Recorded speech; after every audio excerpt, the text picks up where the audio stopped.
जय हिंद friends and welcome to Zero Doubt Academy. आज के इस वीडियो सीरीज़ में हम एक्सरसाइज 1.2 को डिस्कस करेंगे। ठीक है, मैं उम्मीद करता हूं कि आपने इंट्रोडक्शन को सेशन को और एक्सरसाइज 1.1 को देख लिया होगा। इसमें होने वाली सारी प्रॉब्लम्स आपने देख लिया होगा और बेसिकली इस चैप्टर जो सेट है इसमें हमको क्या क्या प्रॉब्लम्स आ रही हैं। बेसिकली अभी तक आपने एक्सरसाइज 1.1 को सॉल्व किया होगा तो देखा होगा कि हम सेट के बेसिक कॉन्सेप्ट को समझ रहे हैं कि सेट कहाँ कहाँ पे यूज़ होगा, किसको हम सेट कहेंगे, किसको हम सेट नहीं कहेंगे। ठीक है, आज के इस एक्सरसाइज 1.2 में हम समझेंगे। जैसे फर्स्ट क्वेश्चन हमको दिए है which of the following are example of null set का। ठीक है, तो नल सेट किसको कहेंगे तो इंट्रोडक्शन में ऑलरेडी मैं बता चुका हूं, फिर भी मैं एक बार और आपको बता रहा हूं। ठीक है, तो टाइम को वेस्ट नहीं करते हैं, जल्दी से एक्सरसाइज 1.2 को स्टार्ट करते हैं। तो चलिए आगे बढ़ते हैं। तो यहाँ पे हम सबसे पहले नल सेट की डेफिनेशन को समझ लेते हैं कि नल सेट किसको कहते हैं, इसके बाद हम आगे बढ़ेंगे। तो नल सेट की डेफिनेशन में आप देख लीजिए यहाँ पे नल सेट क्या है। A set which does not contain any elements, मतलब हमारे पास एक ऐसा सेट जिसमें कोई भी एलिमेंट कंटेन नहीं करता है, उस सेट को हम एम्प्टी सेल बोलते हैं या एम्प्टी सेट बोलते हैं, नल सेट बोलते हैं या तो वॉइड सेट बोलते हैं। ठीक है, समझ गए, जिसको हम डिनोट करते हैं बाय द फाई इस तरीके से और ये ब्रेसेस के द्वारा रिप्रेजेंट करते हैं। ठीक है, ये चीज समझ आ गई ना। और हमारा सेट क्या होता है, a well defined collection of object क्या होता है, हमारा सेट होता है। अ सेट क्या होता है, well defined collection of set क्या ऑब्जेक्ट क्या होगा, हमारा सेट हो जाएगा। ठीक है, तो यहाँ पे हमको बताना है कि कौन सा सेट कौन सा जो हमारा प्रॉब्लम है वो नल सेट है नहीं है, और उसके रीजन को भी बताना है। तो चलिए एक एक करके हम सॉल्व करते हैं। सबसे पहले हमारे पास क्वेश्चन है set of odd natural number divisible by 2। Set of all natural number divisible by 2, ये क्या हमारे पास नल सेट होगा या नहीं होगा। नल सेट क्या होगा वो ऑलरेडी आप डेफिनेशन में चाहे तो आप इसका स्क्रीनशॉट ले सकते हैं। ठीक है, अब हम देखते हैं इसको। ठीक है, तो यहाँ पे एक बात बताइए, जब इसका सॉल्व करेंगे तो क्या समझ आएगा, ऑड नेचुरल नंबर। तो क्या बताइए, 2 हमारा ऑड नेचुरल नंबर है। 2 किसी भी ऑड नेचुरल नंबर से डिविजिबल होगा क्या, नहीं होगा ना, नहीं होगा ना। तो क्या होगा, ये नल सेट हो जाएगा। Yes it is null set. Yes, इसको क्या लिख देंगे, यस इट इज क्या है, null set because no odd number. No मतलब कोई भी नहीं। ठीक है, no odd number divisible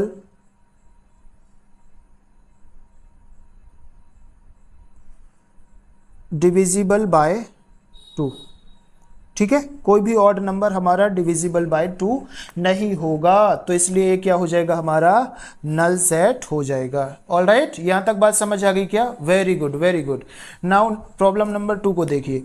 a set of even prime number, a set of even prime number null set होगा कि नहीं। तो एवन प्राइम नंबर, तो एवन प्राइम नंबर देखिए, एवन नंबर कहाँ से स्टार्ट होते हैं, हमारे 2 से स्टार्ट होते हैं, 2 4 हो जाएगा। तो कभी भी 2 जो नंबर होगा वो कभी प्राइम नंबर होगा क्या, बताइए।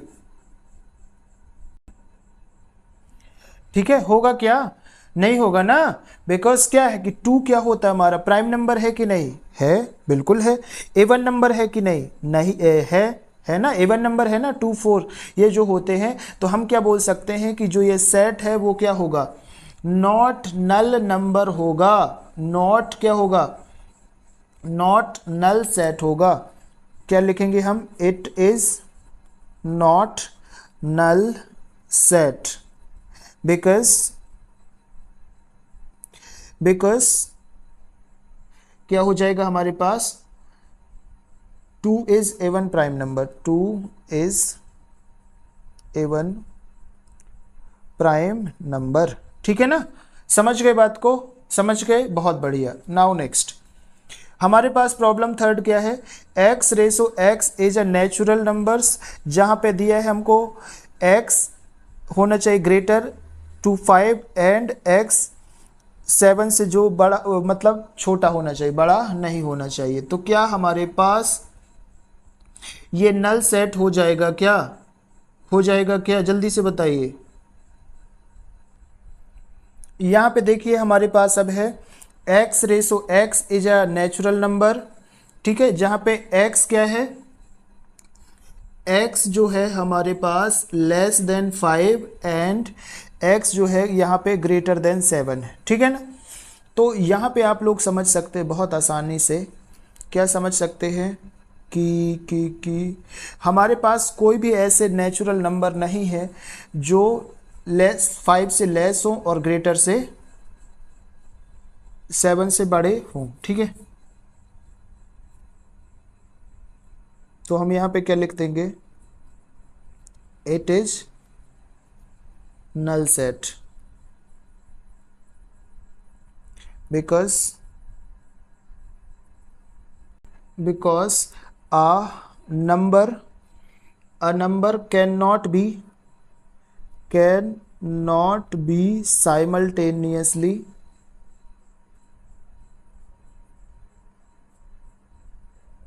simultaneously क्या हो जाएगा, less than 5 and greater than 7, less than 5 and यहाँ पे हो जाएगा ग्रेटर देन हो जाएगा 7, ठीक है, समझ गए।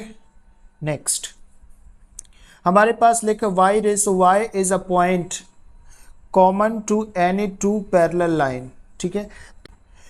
देखो y यहाँ पे हो जाएगा a point common to any two parallel line, तो ये हो जाएगा हमारे पास नल सेट, बिकॉज कोई भी पैरेलल लाइन क्या नहीं होगी, कॉमन पॉइंट हो सकता है क्या, टू पैरेलल लाइन का कोई कॉमन पॉइंट होगा बताइए। और पैरेलल लाइन क्या होती है, जैसे ये हो गया ये, तो इसका कभी कॉमन पॉइंट होगा, एक दूसरे को इंटरसेक्ट करेंगे, नहीं करेंगे ना। तो हम क्या लिख देंगे, it is null set, because क्या हो जाएगा, no parallel line has common point, ठीक है, ऐसा कभी भी पॉसिबल नहीं हो सकता। ओके, यहां तक समझ आई बात। अब बढ़ते हैं नेक्स्ट प्रॉब्लम की ओर। अब देखिए क्वेश्चन नंबर 2 में which of the following sets are finite और इनफाइनाइट, ठीक है, हमारे पास कौन से सेट हैं जो फाइनाइट है और इनफाइनाइट है। तो देखो इंट्रोडक्शन में मैंने ऑलरेडी आपको ये सब बता चुका है, फिर भी एक बार मैं आपको और बता देता हूँ कि फाइनाइट क्या होता है और इनफाइनाइट क्या होता है। तो यहाँ पे देखिए सबसे पहले फाइनाइट सेट क्या होते हैं, a set which is empty और कंसिस्ट और डेफिनेट नंबर ऑफ एलिमेंट्स, मतलब हमारे पास एक ऐसा कलेक्शन ऑफ द सेट जिसमें हमको डेफिनेट नंबर हो, ठीक है, उसको क्या बोलेंगे, फाइनाइट सेट बोलेंगे।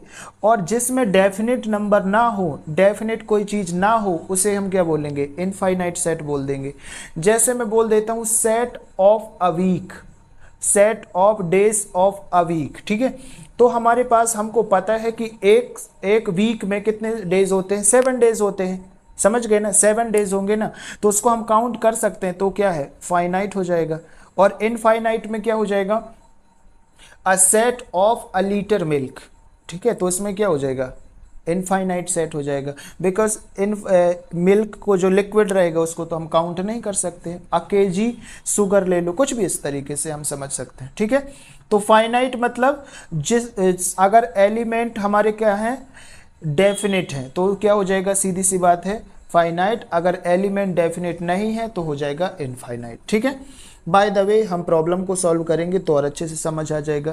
क्या लिखा, अ set of months of a year, a set of months of the year, तो क्या हो जाएगा, फाइनाइट होगा कि इनफाइनाइट होगा, जल्दी बताइए, फाइनाइट के इनफाइनाइट। तो ये इसको लिख देंगे, इट इज, जल्दी, फाइनाइट के इनफाइनाइट, ये हो जाएगा हमारे पास फाइनाइट, फाइनाइट होगा ना, क्योंकि एक ईयर में, आ ईयर, ठीक है, एक ईयर में हमारे पास कितने मंथ होते हैं? 12 मंथ होते हैं। तो फाइनाइट है कि नहीं? 12 को हम काउंट कर सकते हैं कि नहीं? तो काउंट करेंगे तो क्या होगा? फाइनाइट होगा ना। तो क्या बोलेंगे? It is finite set. ठीक है, it is finite set because a year has only 12 months। ठीक है, काउंट कर सकते हैं। अब देखिए यहाँ पे हमको सेकेंड वाला प्रॉब्लम क्या दिया है?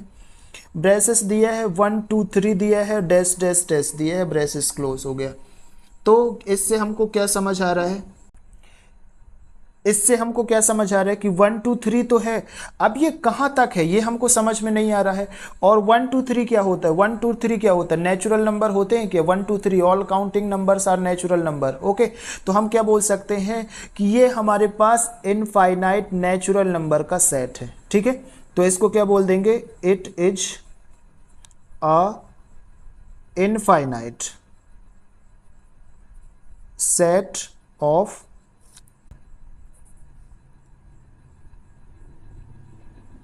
Natural number. ठीक है, समझ गए बात को? बहुत बढ़िया, बहुत अच्छे से आप समझ सकते हैं। अब यहाँ पे देख लीजिए 1 2 3 या 99 और 100, इट इज फाइनाइट और नॉट? अरे ये तो देखते ही बन गया सर, अब तो बहुत अच्छे से बात समझ आने लगी भाई। लास्ट तक 100 है ना, 100 को हम काउंट कर सकते हैं, तो बस फिर क्या हो जाएगा? फाइनाइट कि इनफाइनाइट? फाइनाइट। तो हम क्या बोलेंगे? It is finite, it is finite set। ठीक है, it is finite set because all numbers are under, मतलब आसानी से हम काउंट कर सकते हैं। ओके, बहुत बढ़िया। नेक्स्ट देख लीजिए, the set of positive integer greater than 100। The set of positive integer greater than 100, तो क्या हो जाएगा ये? फाइनाइट और इनफाइनाइट? जल्दी बताइए, फाइनाइट और इनफाइनाइट। तो हमारे पास देखिए पॉजिटिव इंटीजर ग्रेटर देन कितने होंगे ये हम काउंट कर सकते हैं कभी, जितने भी हम जोड़ते जाएंगे वो पॉजिटिव इंटीजर बनते जाएंगे कि नहीं। ठीक है, तो ये बोल जाएगा हमारे पास infinite set. Infinite set because यहाँ पे लिख लो पॉजिटिव इंटीजर और ये हो जाएगा greater than 100। Greater than 100 is क्या हो सकते हैं? इज इनफाइनाइट, है ना? इनफाइनाइट हो जाएंगे ना, हम कभी काउंट ही नहीं कर सकते। ठीक है, तो ये हो गया। अब नेक्स्ट देखिए, the set of prime numbers less than 99। Set of prime numbers less than 99, तो क्या हो जाएगा? तो ये आप लिख देंगे इट इज जल्दी 99 है, काउंट कर सकते हैं, तो it is finite set. It is finite set because हमारे पास नंबर क्या है? यहाँ पे लिख दीजिए because we have set of 99 less then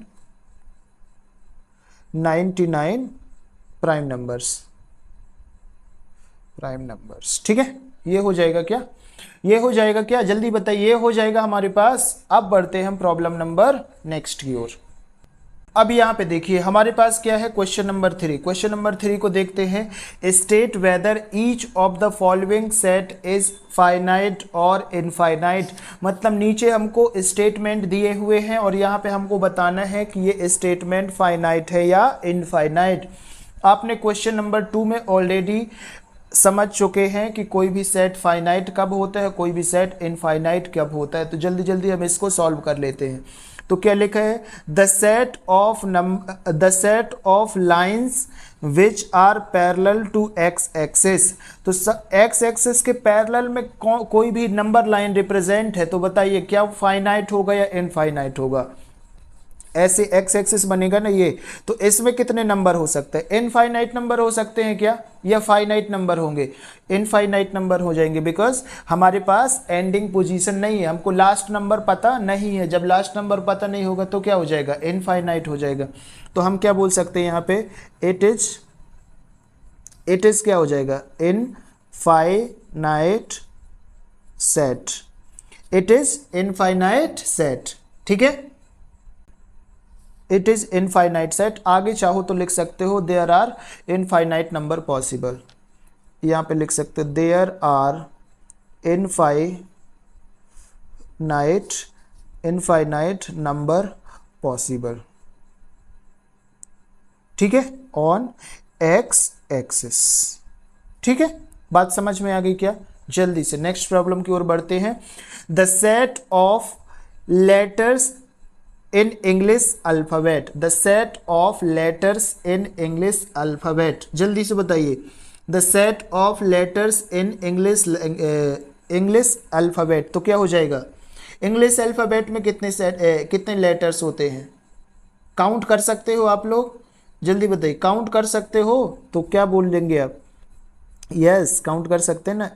sorry, it is क्या हो जाएगा? Finite set, because in English has only कितने? 26 अल्फाबेट। अल्फाबेट तो समझते हो ना, ABCD वाले, ए से लेके जेड तक कितने होते हैं? 26। All right, now next, the set of numbers which are multiple of 5। The set of numbers which are multiple of 5, जल्दी बताइए। The set of numbers which are multiple of 5, तो देखो मल्टीपल ऑफ 5 मतलब ऐसे नंबर बताओ जो 5 से multiple है। भाई तो 5 से मल्टीप्लाई के बहुत सारे नंबर हो जाएंगे, जिसमें भी हम 5 का नंबर हम मल्टीप्लाई करेंगे वो हमको नेक्स्ट नंबर मिलता जाएगा। तो क्या हमको लास्ट पोजीशन कभी पता चलेगी? लास्ट पोजीशन पता नहीं चलेगी, तो क्या बोलेंगे? It is infinite number. It is infinite set, ठीक है। इनफाइनाइट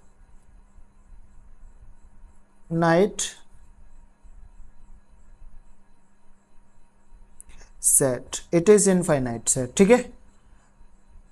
समझ गए बात को? यहां पे चाहो तो रीजन लिख लो, because infinite number can possible of multiple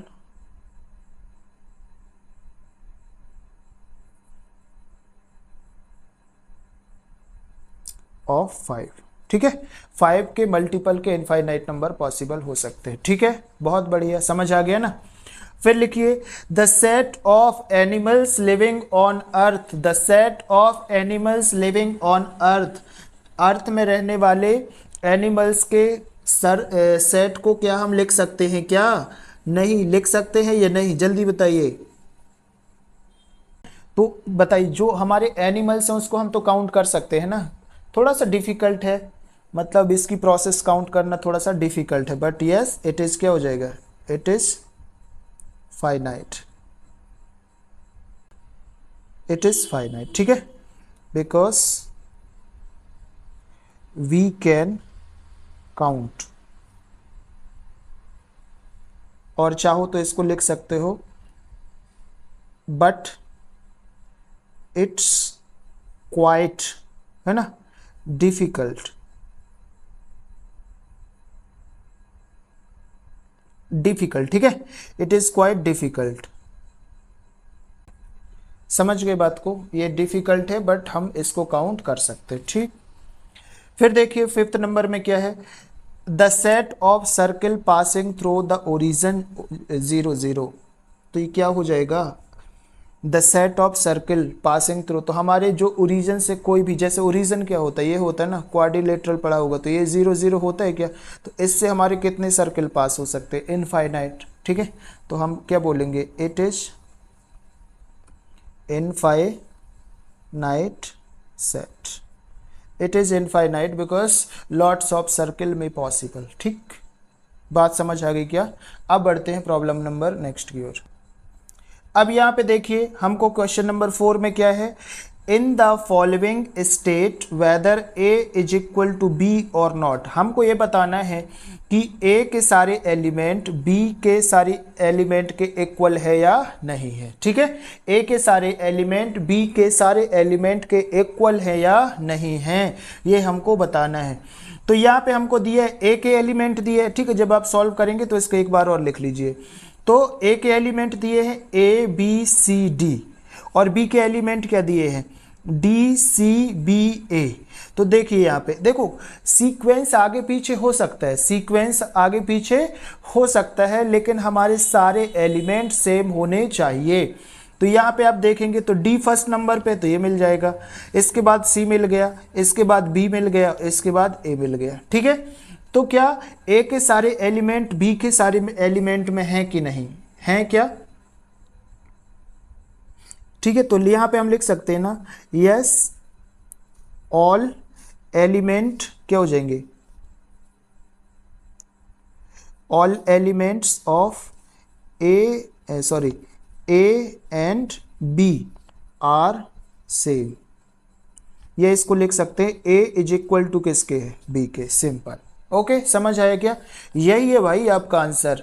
आपको बहुत ज़्यादा टेंशन लेने की ज़रूरत नहीं, जब आपको समझ आएगा तो मैं बता चुका हूँ ना ऑलरेडी, आपको समझ ही नहीं आएगा आपके आंसर कैसे आएंगे। जीरो डाउट मतलब कुछ सीखना है, कुछ सीखने का मतलब क्या है, चेंज, परिवर्तन। बाय द वे हम आगे बढ़ते, क्या है हमारे पास क्वेश्चन नंबर 2। हमारे पास ए की वैल्यू दी है ब्रेसेस 4, 8, 12, 16 दिया है, और बी की वैल्यू दी है 8, 4, 16 और 18, 8, 4, 16 और 18। ठीक है, तो यहाँ पे आप लोग बता दीजिए मेरे को, यहाँ पे आप मेरे को क्या बता देंगे कि आप देखिए 8 है हमारे पास, तो 8 है, 8 यहाँ मिल जाएगा, 4 है तो 4 है, 16 है, 18 है क्या, 18 है क्या? एलिमेंट 8 में 18 है, सॉरी एलिमेंट ए में 18 है क्या? नहीं है। जब हमारे पास एलिमेंट ए में 18 नहीं होगा तो क्या हो जाएगा, यहाँ पे चाहो तो लिख सकते हो 18 number not, 18 numbers not exist in element A. ठीक है, दैट्स वाई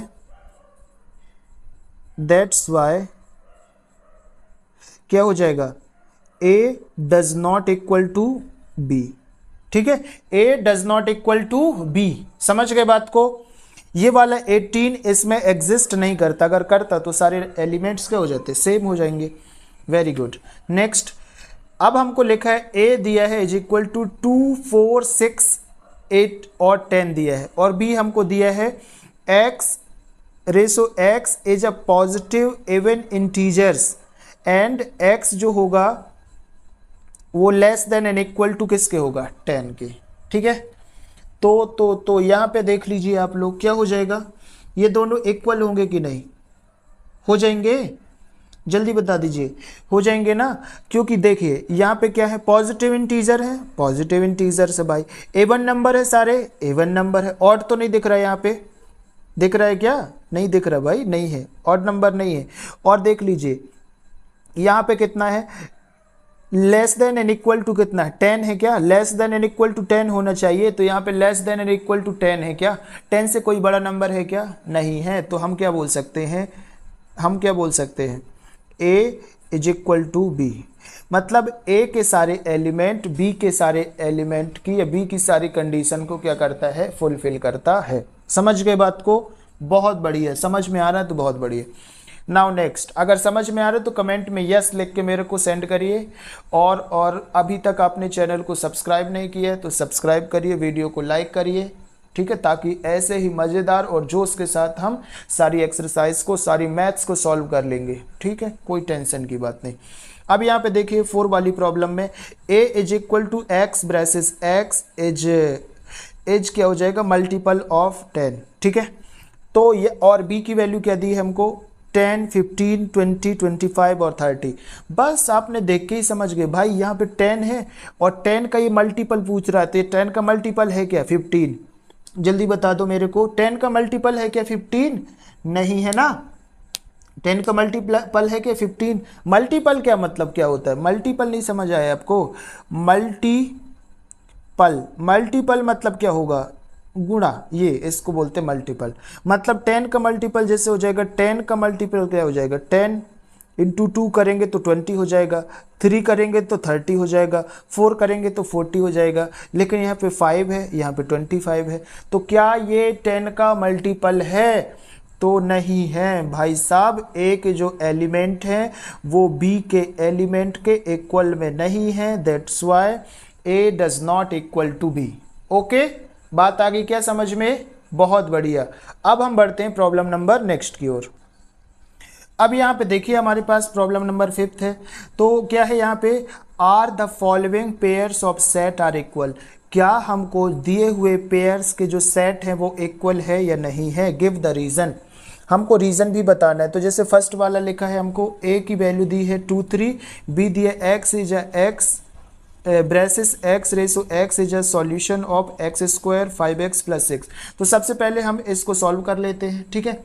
सॉल्व कर लेंगे तो हमको समझ आ जाएगा कि क्या ये वैल्यू एग्जिस्ट करती है कि नहीं। तो ठीक है, इसको सॉल्व कैसे करेंगे? तो भाई साहब, जब आपको यहाँ पे मिलता है x² + 5x और +6 इज इक्वल टू 0, जैसे ये दिखाई देता है तो ये समझ आ जाता है कि भाई ये कैसा क्वेश्चन है?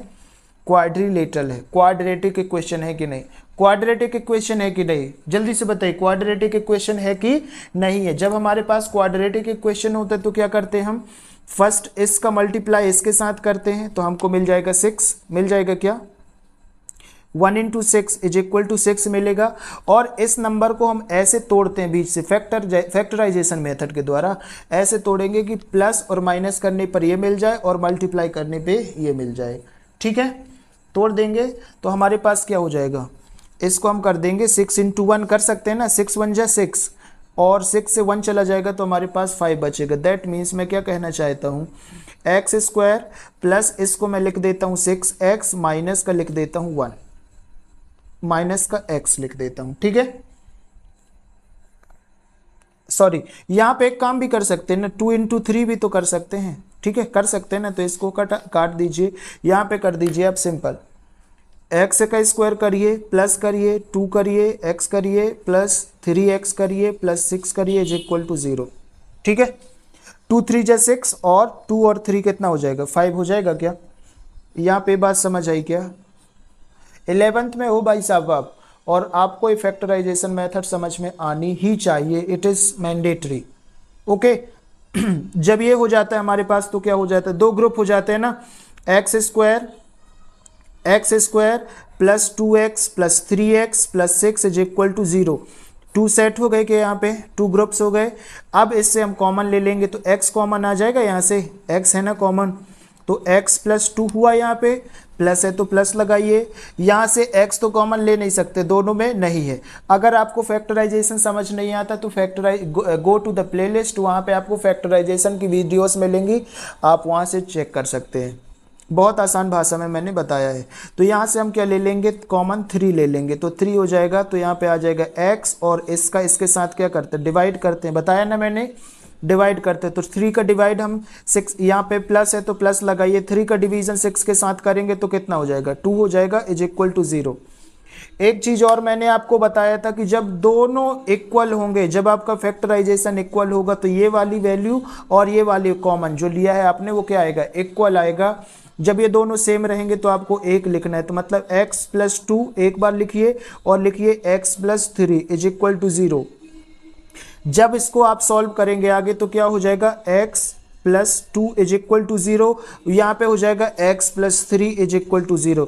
दैट मीन्स अगर यहाँ से आप x की वैल्यू निकालेंगे तो -2 आएगी कि नहीं, और इस तरीके से x की वैल्यू यहाँ पे कितनी आएगी? -3। ठीक है, यहाँ पे समझ आ गया ना? जल्दी बताइए, यहाँ पे समझ आया कि नहीं? अच्छा, यहाँ पे समझ नहीं आ रहा कैसे -3 आया? तो आप लोगों को पता है कि ये 3 कहाँ है? ये 3 लेफ्ट हैंड साइड में है क्या? 3 लेफ्ट हैंड साइड से जब जाएगा राइट हैंड साइड में तो इसका सिंबल क्या हो जाएगा, बदल जाएगा, और ये इसका भी सेम वैसी हो जाएगा। तो यहाँ पे हमारे पास वैल्यू क्या आ रही है, -2 आ रही है और -3 आ रही है। तो क्या बताइए ए के जो एलिमेंट है -2 -3 है क्या, नहीं है, नहीं है एलिमेंट -2 एंड -3। तब हम क्या कह सकते हैं, ए इज इक्वल टू बी है क्या, है क्या, जल्दी बताइए है क्या, नहीं है। तो इसको हम लिख लेंगे डज नॉट इक्वल। ठीक है, दिस इज योर आंसर। ठीक है भाई साहब, समझ आ गई क्या बात, बहुत बढ़िया, समझ आ गई ना, बहुत बढ़िया बहुत बढ़िया बहुत बढ़िया। अब देखिए हमारे पास 2 वाली प्रॉब्लम है। तो क्या दिया है, b is equal to y ratio y is a letter of the word WOLF। WOLF से हमको वर्ड दिया है, समझ गए बात को। अब यहाँ पे देखिए हमारे पास प्रॉब्लम्स क्या है, b दिया है y इज इक्वल टू ये, ठीक है, और a की वैल्यू दी है ये, ठीक है, a लिखना भूल गया था इसलिए यहाँ पे थोड़ा सा पॉज कर दिया। तो a की वैल्यू दी है x रेसो s, x is a letter of the word follow, FOLLOW। तो सबसे पहले a और b के हम एलिमेंट को लिख लेते हैं। ठीक है, एलिमेंट को लिख लेंगे ना रोस्टर फॉर्म में, जल्दी बताइए, एलिमेंट को लिख लेंगे क्या, रोस्टर फॉर्म में। तो जब हम a के एलिमेंट को रोस्टर फॉर्म में लिखेंगे, इन रोस्टर फॉर्म, ठीक है, इन रोस्टर फॉर्म, और रोस्टर फॉर्म में क्या है, जल्दी से बताइए, रोस्टर फॉर्म में क्या है, क्या एक लेटर जो हमारा सेम लेटर होगा, रिपीटेड लेटर दोबारा लिखा जाएगा, क्या लिखा जाएगा या नहीं, तो नहीं लिखा जाएगा। रोस्टर फॉर्म में कोई भी रिपीटेड लेटर नहीं लिखा जाएगा। तो यहाँ पे ए का रोस्टर फॉर्म क्या हो जाएगा, यहाँ पे ब्रेसेस लगाइए, यहाँ पे एफ है, ओ है, ओ 2 टाइम्स है, ठीक है, तो ओ एक बार आएगा, कितनी बार आएगा, एक बार आएगा, एल 2 टाइम्स है तो कितनी बार आएगा भाई, एक बार आएगा। ठीक है, आपको पता है ना, कोई भी रोस्टर फॉर्म जब हम लिखते हैं किसी भी एलिमेंट का तो उसमें रिपीटेड वर्ड कंसीडर नहीं करते हैं। ठीक है, बहुत बढ़िया, समझ में आ गया है आप लोगों को। तो यहाँ पे हो जाएगा हमारे पास एफ कॉमा ओ कॉमा एल, ठीक है, और कॉमा हो जाएगा हमारे पास, ओ तो आएगा नहीं तो ये हो जाएगा हमारे पास डब्ल्यू, हो जाएगा क्या। और बी का रोस्टर फॉर्म देख लीजिए, बी का रोस्टर फॉर्म क्या हो जाएगा, इसको ब्लैक पेन से लिखते हैं। तो बी का रोस्टर फॉर्म क्या हो जाएगा, तो सबसे पहले देखिए यहाँ पे W है क्या हमारे पास, तो W कर दिया। यहाँ पे कोई भी लेटर ऐसा है जो दोबारा आ रहा है, नहीं आ रहा, तो W हो गया, O हो गया, L हो गया और F हो गया। ठीक है, अब देखिए सारी वैल्यू हम A और B की वैल्यू मैच करते हैं। तो W है तो W मिल गया, O है तो O मिल गया, L है तो L मिल गया, F है तो F मिल गया।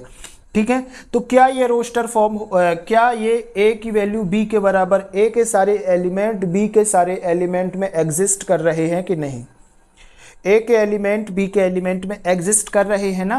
मैंने आपको बताया था ना कि ये जो सीक्वेंस होगा आगे पीछे हो सकता है बट सारे एलिमेंट्स इक्वल होना चाहिए, होना चाहिए, तब क्या बोल सकते हैं, A के एलिमेंट B के एलिमेंट के साथ मैच कर रहे हैं। ठीक है, मतलब A इज इक्वल टू क्या हो जाएगा, B हो जाएगा। This is your answer, this is your answer. ठीक है, समझ में आ गई क्या बात, जल्दी बताइए, कमेंट बॉक्स में बताइए जल्दी से, समझ में आ गई क्या बात। अब हम बढ़ते हैं प्रॉब्लम नंबर 6 की ओर, चलिए देखते हैं। अब देखिए हमारे पास प्रॉब्लम नंबर 6 है, तो सबसे पहले रीड करते हैं देन अंडरस्टैंड करेंगे। From the sets given below select equal set. ठीक है, हमको नीचे दिए हुए सेट हैं और यहाँ से हमको क्या करना है, इक्वल सेट हमको बताना है। इक्वल सेट मतलब क्या होता है, मैंने आपको बताया था, जैसे मैंने बताया A इक्वल टू B, मतलब A के सारे एलिमेंट्स B के सारे एलिमेंट्स के साथ इक्वल होना चाहिए। ठीक है, यही इक्वल का यही मतलब होता है। तो हम फटाफट जल्दी से देख लेते हैं इस पे। तो यहाँ पे हमारे पास A है, ठीक है, A है हमारे पास, तो क्या हो जाएगा 2 4 8 12, तो ये हो जाएगा 1 2 3। A के सारे एलिमेंट B के एलिमेंट के बराबर है क्या, नहीं है, है क्या, नहीं है, नहीं है ना, तो इसको क्या लिख देंगे, A does not equal to B लिख देंगे। फिर यहाँ पे पहले A को सारे के साथ अब कंपेयर करेंगे, ठीक है, फिर B को सभी के साथ कंपेयर करेंगे, फिर C को कंपेयर करेंगे। ठीक है, तो इस तरीके से आपको समझ में आ जाएगा। ए के कोई भी एलिमेंट बी के साथ नहीं है, ए का कोई भी एलिमेंट सी के साथ है क्या, हो जाएगा, तो ये हो जाएगा 2 हो जाएगा। यहाँ पे 2 है क्या, 2 नहीं है, तो ए का कोई भी एलिमेंट सी के साथ भी नहीं है। फिर हो जाएगा 2, यहाँ पे देख लीजिए ए का कोई भी एलिमेंट यहाँ पे सी के साथ नहीं है, ठीक है। फिर यहाँ पे देख लीजिए, सॉरी ये डी हो जाएगा ना, डी के साथ नहीं है। ए का कोई भी एलिमेंट ई के साथ नहीं है, मतलब A does not equal to E हो जाएगा ना। फिर A does not equal to F, फिर A does not equal to G, फिर A does not equal to H, ठीक है। इस तरीके से आप बी का निकालिए, सारे निकालेंगे। तो यहाँ पे अगर आप कॉन्सेप्ट देखेंगे, कॉन्सेप्ट देखो, ये हमारे पास इतने सारी प्रॉब्लम्स दी रहती हैं पेपर में, हमारे पास इतना टाइम नहीं है कि इस तरीके से हम 1 घंटे तक इसको सॉल्व करते रहेंगे, क्योंकि अगर एक क्वेश्चन को सॉल्व करने जाएंगे तो बाकी प्रॉब्लम्स भी सॉर्ट आउट हो जाएंगे। तो हमको एग्जाम में टाइम भी इंपॉर्टेंट रखना है और हमको सारे क्वेश्चन अटेंड भी करना है। This is very very important, ठीक है। तो आप यहाँ पे सारी चीज़ें मैच कर लेंगे, यहीं पे फटाक से मैच कर लीजिए। तो यहाँ पे देखिए ए की वैल्यू किसी के साथ नहीं मिल रही, बी की वैल्यू मिल रही है क्या, तो 1 2 3 4, यहाँ पे 1 2 3 4 नहीं है, यहाँ पे क्या है 2 यहाँ पे मिल रही है, देख लीजिए। बी की वैल्यू डी के साथ मिल रही है क्या, बी की वैल्यू डी के साथ मिल रही है, तो क्या हो जाएगा यहाँ पे b इक्वल टू डी होगा, b इक्वल टू डी। यहाँ पे 4 है 4 है, 3 है 3 भी मिलेगा, 2 भी मिलेगा और 1 भी मिलेगा, ठीक है। और किसी के साथ मैच नहीं कर रही है, ठीक है। तो ये हमको पहला मिल गया। सेकेंड में देख लीजिए, सी वाली की वैल्यू कहीं पे मिल रही है क्या, 4 8 12 14 कहीं पे है, नहीं है। यहाँ पे देख लीजिए 3 1, ये तो हो गया, ठीक है। -1 और 1 ये कहीं पे मिल रहा है क्या, ये मिल रहा है, ई मिल रहा है जी के साथ, तो ये हो जाएगा आपका E belongs to G, E belong to G हो जाएगा कि नहीं, E is equal to G होगा क्या। इसके बाद कोई और वैल्यू देख लीजिए आप, ई हो गया है ना। अब यहाँ से एफ देख लीजिए, ए 0 और ए है, ए 0 है क्या, नहीं है। फिर जी देख लीजिए -1, ये तो हो गया, ठीक है। एच की वैल्यू कहीं पे है क्या, नहीं है। मतलब हमारे पास इतनी बड़ी गिवन वैल्यू में हमको कितने इक्वल है, बी इक्वल है डी के और ई इक्वल है जी के, ठीक है। इसके अलावा सारे नॉट इक्वल हैं, ठीक है। तो ये हो जाएगा हमारे पास आंसर, ठीक है, ये हो जाएगा हमारे पास आंसर। और यहाँ पे हमारे पास क्वेश्चन नंबर 6 कंप्लीट होता है। क्वेश्चन नंबर 6 में अगर इस तरीके की कोई भी प्रॉब्लम्स आती है आपके एग्जाम में, तो आपको आसानी से शॉर्टकट मेथड का यूज़ करते हुए उसको सॉल्व करना है, ठीक है ना। यहाँ पे बात समझ में आ गई। अगर अभी भी अपने चैनल को सब्सक्राइब नहीं किया तो फटाक से चैनल को सब्सक्राइब करें, वीडियो को लाइक करें। और अगर सेम वीडियो की पीडीएफ आपको चाहिए तो डिस्क्रिप्शन में लिंक है, वहाँ पे जाके आप पीडीएफ डाउनलोड कर सकते हैं। अदरवाइज़ आप जीरो डाउट एकेडमी चैनल के टेलीग्राम ग्रुप को भी ज्वाइन कर सकते हैं, जहाँ पे आपको सारे नोट्स फ्री में मिल जाएंगे, ठीक है ना, बहुत आसानी से। और आपको मैथ्स में बहुत अच्छे नंबर से पास करना है, ठीक है। तो बस आज के वीडियो में इतना ही। जय हिंद, वंदे मातरम।